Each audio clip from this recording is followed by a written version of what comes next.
Let us take up example 2. Example 2. A simply supported beam AB where AC is 2 meter and CB is 2 meter. We are having a concentrated load of 60 kilonewton at C. We have to find out theta B, that is slope at D, and deflection at C. As usual, the first step is you have to draw the Bendman diagram. So for drawing the Bendman diagram, so we find out reaction RB, okay? Reaction RB. So write sigma MA equal to 0. So what you have? This is the reaction RB. This is the reaction RB. RB into this distance, that is 4 equal to 60 into 2. So RB will be equal to 30 kilonewton. Now you find out the moments at B and moment at C and moment at A. Moment at B is how much? Moment at B is 0 because it is a hinged end. Then moment at C. What is moment at C? RB into 2. RB is how much? 30. 30 into 2. So MC will be equal to 30 into 2. That will be equal to 60 kilonewton meter. The moment at A. Moment at A is 0 again. So if you draw the Bendman diagram, it will be like this.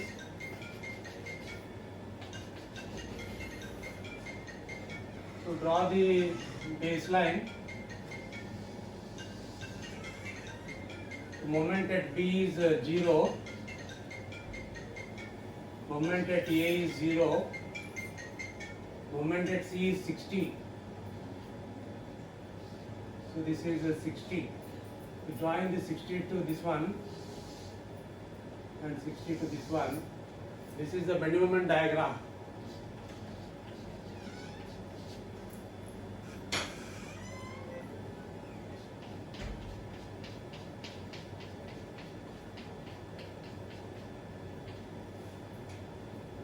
So this is a Bendman diagram where moment at A is 0, moment at B is 0, and moment at C is 60. This is 60. What will be our next step? Our next step is to form a conjugate beam.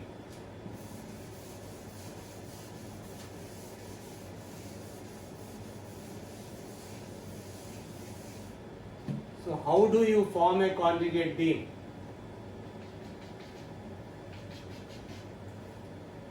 So draw the span length of the beam. This is the span length of the beam A, B. Then apply certain rules that are relevant for the supports. If this support is simply supported in the actual beam, this actual beam, if the support is simply supported, in the actual beam, keep it as it is. So this is simply supported. Again here in the actual beam, this is the actual beam.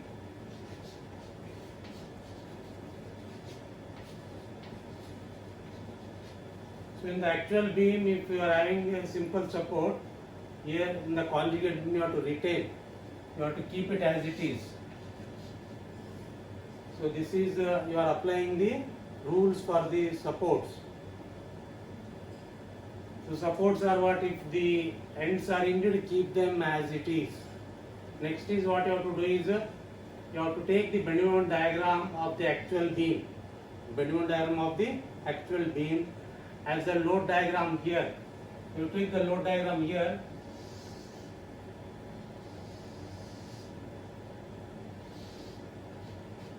This is a 60.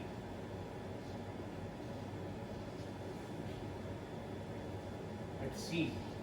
We'll call this as C1, A1 and B1.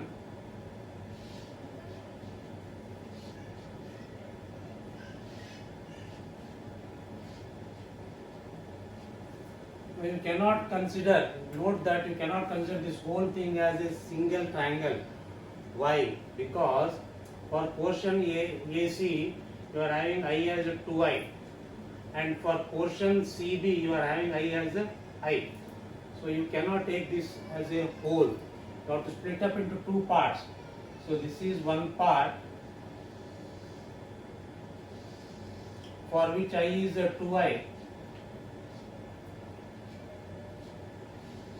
I is a 2I, and you have one more part, this part,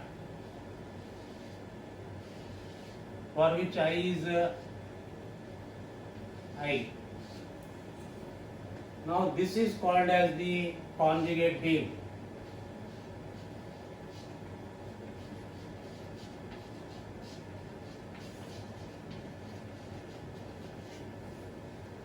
So first step is drawing the Bendman diagram. Second step is formation of a conjugate beam, and third step is you have to find out the slope and deflection wherever it is asked for. Now it is asked that you have to find slope at B and you have to find deflection at C. So first we will find out slope at B. So slope at B.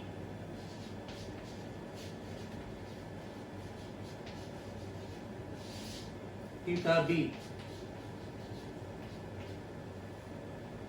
To apply conjugate beam first theorem, what does it state? The slope at a point, the slope at a point B, the slope at a point B in the actual beam is equal to the shear force at the same corresponding point in the conjugate beam. So slope at B in the actual beam is equal to the shear force, S stands for shear force, at the same corresponding point, this point, the same corresponding point in the conjugate beam. Now, what is the shear force at this point? It is nothing but the reaction at that point. So you need to find out this reaction RB1. So for this you consider this diagram and take moments about A1. So you consider this diagram and find out the reaction RB1. So that is summation of the moments at A1, this A1, at A1 equal to 0. So keep your finger here and take the moments of all, what all RB1 into this distance, then this load into centroidal distance, centroid of this load. Where is the centroid of this load? Here. Where is the centroid of this load? Here. So the centroid of this load is here and the centroid of this load is here. Now I will take moment about A1. RB1 into this distance. What is that? RB1 into what is distance from here to here? 4 equal to. Now moment due to this load. What is the moment due to that load?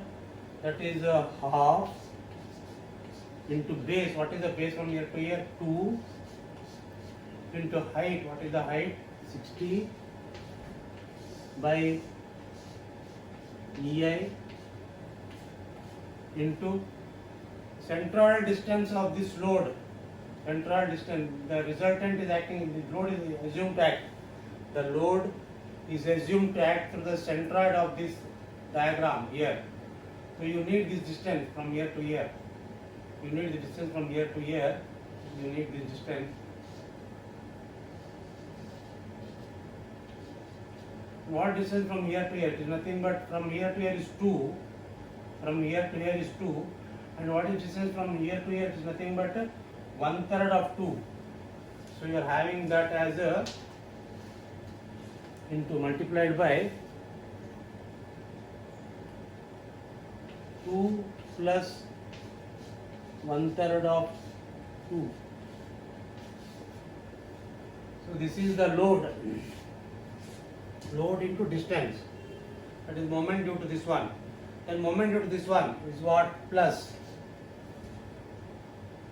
What is this one? What is the load, what is the load of this one? Nothing but area of the triangle, half into base into height by EI.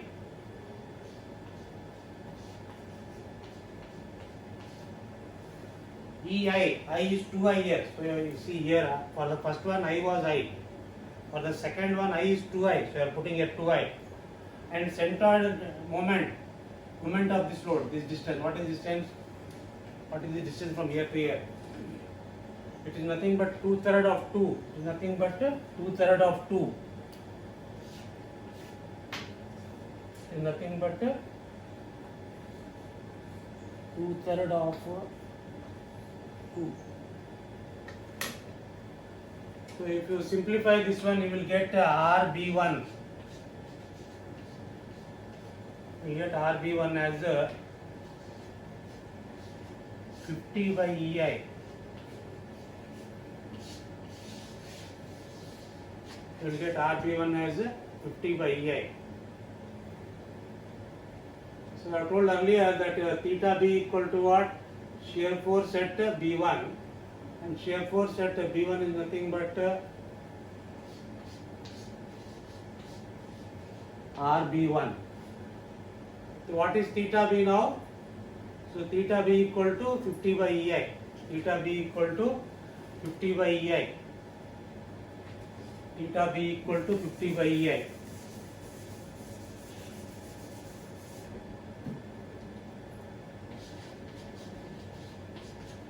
So you got the value of theta B, 50 by EI.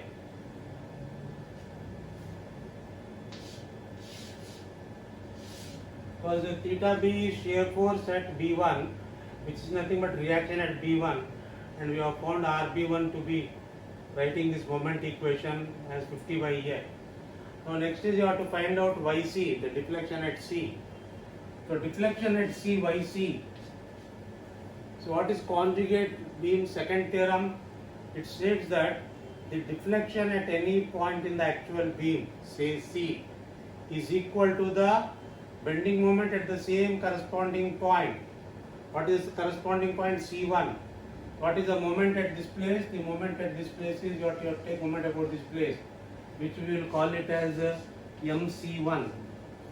MC1.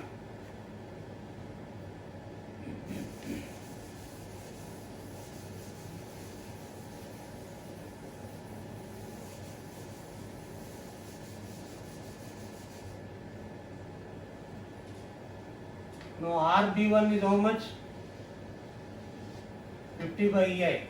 Now you take moment about this place now.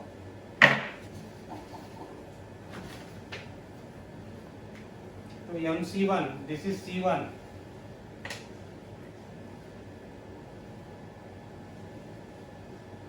C1. So moment at C1 is, so you have to take moment about this place. So what is moment at any place? Nothing but the algebraic sum of the moments of all the forces on the right side. What are the forces on the right side you are having? One is this reactive force RB1 and another is this triangular load. You have to find the moment due to these two things, due to this reaction and due to this load. So, and that will be YC equal to, what is the moment due to this one? RB1 into this distance. What is RB1? 50 by EI. 50 by EI into what is the distance from here to here? 2 minus, what is the moment due to this one? That is half into base. What is the base?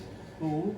What is the height? 60 by EI. I is I only. So that is the load. And where is the centroid of this one? Here.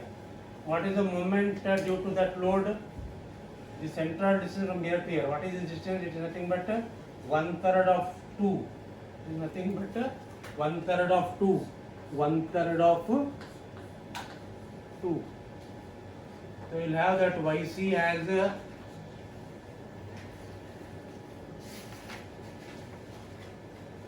60 by EI.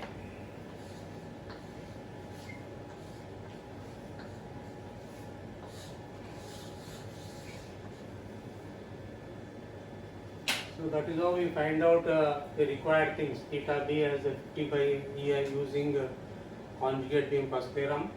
That is slope here equal to the shear force here, and to find out YC, the deflection at C in the actual beam is equal to the bending moment at the same corresponding point in the conjugate beam. The moment at C1.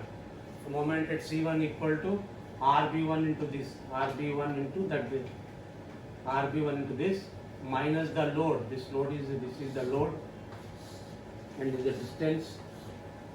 Load into distance, that will, if you simplify this, you will get 60 by EI. So these are the two answers.